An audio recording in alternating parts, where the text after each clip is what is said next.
It's me, Khandie. I'm going to give you 5 ways to improve your portrait photography. Most of your portrait photography, but I'm pretty sure you can put along. And why 5? Because 10 seems a lot to start off with. Maybe we'll do 10 in the future, but it seems a lot. So these are going to be nice and easy sort of ways in which you can improve, because let's be honest, we're all learning. And if you're not still learning, you're being lazy, I think, or you're really busy. Obviously. Number 1, make deliberate choices with your lenses, the focal length, what you use. Remember, each lens has its own sort of unique perspective, such as an 85mm will compress the background a little bit more, allow a little bit of separation, whereas the 24mm is going to distort at the ends and make this kind of elongated limb look.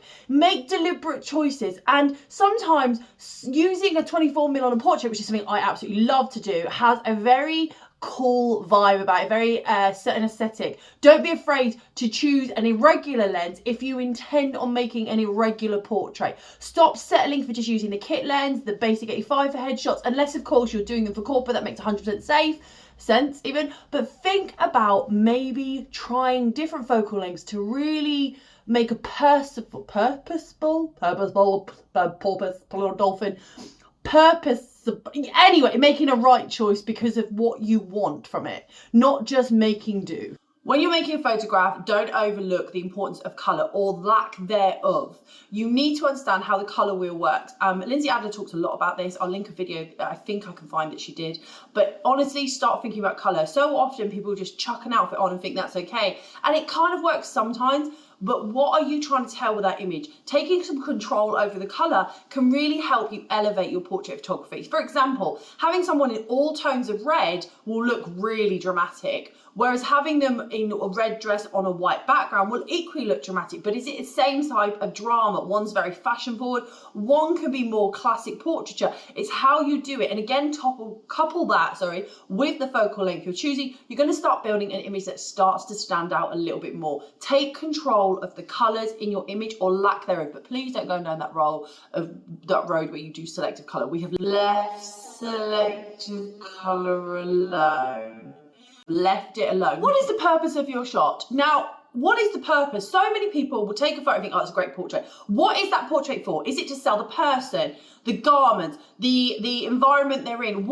Is that image going to be used for? Once you start knowing what that image is for, you can start creating. Think about the colour then, like we've already spoken about, and the focal length, the lens choice used. Obviously all the poses come in, but we're talking about things that you can actually bring to the shoot straight away. Okay, so what is the main purpose? And what you need to do is make sure that is forefront in your mind at all times when you are creating these images. Because if it's a solicitor, are you creating the best images of that solicitor, or are you creating more arty ones?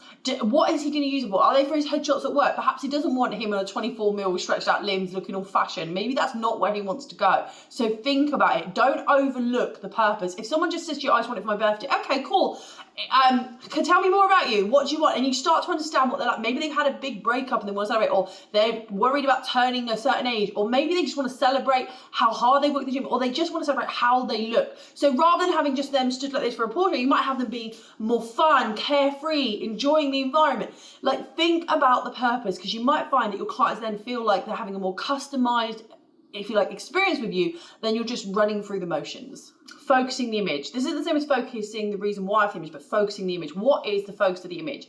Are you always shooting for the eyes? Or maybe you could do something a little bit more different where you have focus on the hands in front and the face is blurred out. Tell more of a story with those images by changing your focus. It can be, let me just look at my notes here, but like I just need to like, I always find it really bizarre that people take pictures of people and it's just of their faces, which I know is like the standard, but I enjoy taking pictures of people's hands and maybe a close of their eye and their hair where it moves in the wind. There's all such more storytelling to a person than just their face. Their laughter, focus on their smile rather than their eyes for change. I know that the traditional method is to focus on the eyes, but think about all the other things that you could tell of this person in this portrait, and they could work in a triplicate. All of this stuff that I love. I love it when you've got people with long hair and the wind's blowing and you get them wafting it around in front of their face and they move their hand out of the way and you get the quick succession of that. And I often sell that in a massive sequence of images all on one thing, and people really love it. So I'm just saying, think about it. Probably the one that I feel is the most important, and one that I am guilty of at times, is making do with the light you've got, particularly in natural light. Like, just making do. Oh, it's a day, I'll just deal with it. Like, bring a reflector and use it. Think about bringing a flash or or a speed light, whatever you want to call it, and using it. I mean, just adding a reflector will elevate your images so dramatically. Like, step into the shadow, go into open shade, bounce light off of a building, like all of this stuff. Think about it, because if you are on a grey day, you're going to have a grey background, right? You're going to have this grey tone. It's going to be dull. Bring a reflector in, bounce a little bit more light into the face, get them in a different area and get some light in there. Bring your flashlight. Don't just make do because you're like, okay, this is fine. Flat lighting can be a beautiful light, but it also can be quite boring. Please, please, please push yourself to try more of your lighting. However, I will just say, go in slow steps. Add slowly. Don't just add because you feel you have to, okay? Go slowly. Anyway, I hope these help. Don't forget to like, subscribe, hit that bell button, and I'll see you all real soon in the next video.